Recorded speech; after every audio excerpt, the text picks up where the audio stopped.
Siri, Alexa, Google Assistant, on connaît tous ces noms, n'est-ce pas? Eh bien, préparez-vous parce qu'ils pourraient bien devenir des antiquités plus vite qu'on ne le pense. Une toute nouvelle vague d'IA s'apprête à déferler et à tout changer. Alors, plongeons ensemble dans ce que sera notre futur numérique. La question peut paraître un peu provocatrice, mais elle est essentielle. La technologie va tellement vite que les outils qu'on utilise aujourd'hui, franchement, ce n'est qu'un tout petit aperçu de la révolution qui nous attend. Le changement de paradigme, il est là, juste sous nos yeux. Aujourd'hui, on a une IA qui attend sagement nos ordres, un peu comme un simple exécutant. Demain, on parlera d'un véritable partenaire qui, lui, anticipe nos besoins. Ce n'est plus juste un outil, c'est un copilote. D'accord, mais concrètement, comment est-ce que ce futur va devenir une réalité? Eh bien, tout ça repose sur 4 grands piliers technologiques. Ce sont vraiment les 4 innovations clés qui vont, tout simplement redéfinir la manière dont on interagit avec le monde numérique. Alors, quels sont ces fameux piliers? D'abord, l'hyperpersonnalisation, une IA qui nous connaît par cœur. Ensuite, la proactivité, une IA qui n'attend pas, elle agit. Troisième pilier, la spécialisation, pour avoir de vrais experts à portée de main. Et enfin, le quatrième, une compréhension profonde du langage. En gros, une IA qui pige les nuances pour une discussion quasi humaine. Voilà les fondations de la nouvelle génération. Quand on parle d'hyper-personnalisation, attention, on ne parle pas juste d'une IA qui connaît votre playlist préférée, hein. Non, on parle de quelque chose de bien plus profond. Imaginez une IA qui devient une sorte de jumeau numérique, qui comprend vraiment votre façon de penser, votre style de communication, au point de devenir une véritable extension de votre esprit. Et c'est là que la proactivité entre en jeu. Fini l'assistant qui attend sagement qu'on lui demande quelque chose. Là, il agit. Par exemple, il va vous suggérer de décaler une réunion parce qu'il y a des bouchons, ou il vous prépare un résumé de document juste avant un coup de fil important. L'idée, c'est qu'il ait toujours une longueur d'avance sur nous. Troisième pilier, la spécialisation. Et ça, c'est une petite révolution en soi. On oublie l'assistant généraliste qui sait un peu tout mais n'est expert en rien.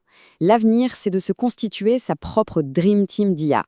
Un expert pour la finance, un autre pour la santé, un pro des voyages. On choisit ses spécialistes. Et on termine avec le dernier pilier, la compréhension. Et là, franchement, c'est peut-être le bond en avant le plus dingue.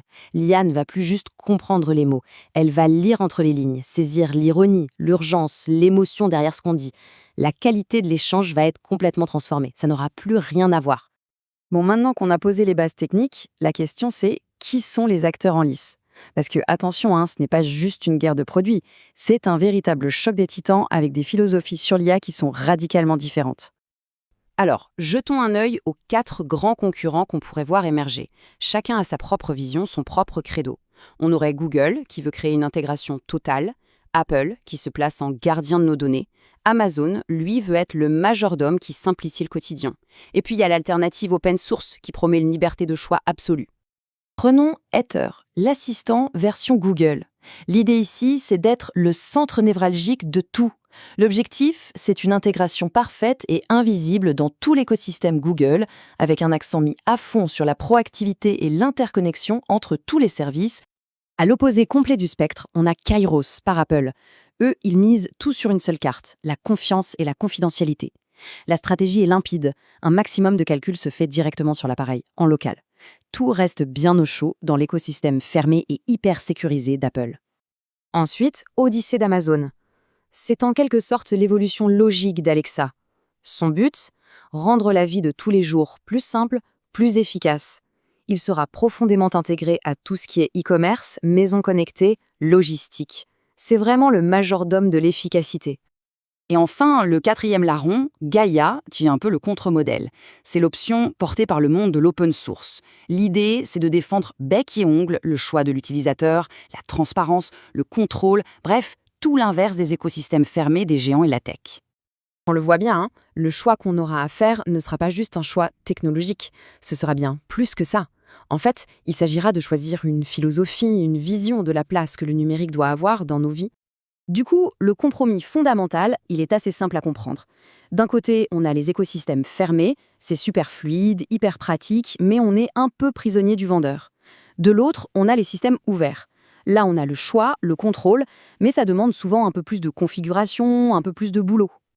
Et ce choix, il va nous forcer à faire des arbitrages, à peser le pour et le contre. Qu'est-ce qui est le plus important pour chacun?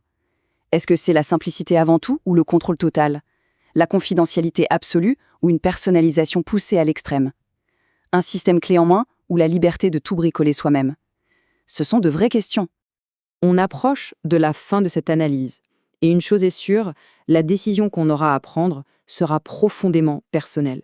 Elle touchera vraiment à nos valeurs. Et attention, qu'on soit bien clair, tout ça, ce n'est pas de la science-fiction lointaine. C'est pour demain, ou presque. 2026, c'est vraiment l'horizon où ces choix vont devenir notre nouvelle réalité quotidienne. Alors la grande question, au final, c'est celle-ci. Dans quel monde numérique est-ce qu'on veut vivre? Face à tous ces compromis, quelles seront nos priorités? Quelle est la vision du futur qui nous parle le plus? Parce qu'au final, la vraie question ne sera pas « quelle est la meilleure IA ?», mais plutôt « selon quelle philosophie numérique est-ce que je veux vivre ?» Choisir son assistant en 2026, ce sera bien plus qu'un choix technique. Ce sera une affirmation de nos valeurs, une réflexion sur la place qu'on veut vraiment donner à la technologie dans notre vie.